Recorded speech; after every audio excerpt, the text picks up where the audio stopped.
Sit here silently, but I'm not leaving until somebody tells me that I have to leave or that I am not a county commissioner for. A heated discussion, the focus of Tuesday night's Monroe County Commissioners meeting.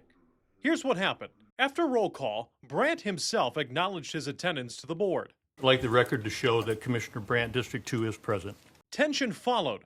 Chairman David Venzel asked Brant to sit in the audience. Why?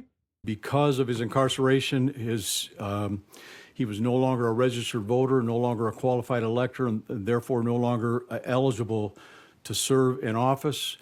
We agreed with that opinion. Commissioner Dawn Asper pushed back. I believe that this will have to go to a judge and that it would be, we should be very cautious about removing him from this board right now, because previously we knew that we did not have the authority to remove him. Brant was sentenced to serve 18 months in federal prison for felony drug charges. He resigned last October, but voters re-elected him in November. Now the Federal Bureau of Prisons says he's in a halfway house in Milan, Michigan, with release set for December. A halfway house is a facility that helps people transition from prison back into the community.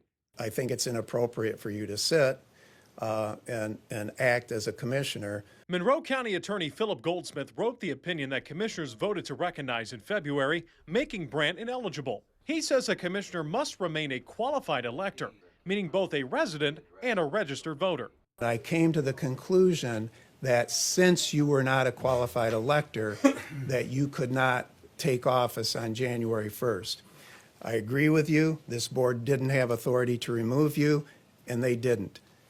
You removed yourself by being convicted of a felony. But Brant refused to leave, even saying it would take police to remove him. Nobody wants to have you physically removed or have a police officer come in here and say, Mr. Brant, would you please remove yourself from the dais and sit in the audience? Well, that's what it's going to take, because I don't think you have the authority to tell me that I'm not a county commissioner. The board let him stay in his seat, but did not count his votes.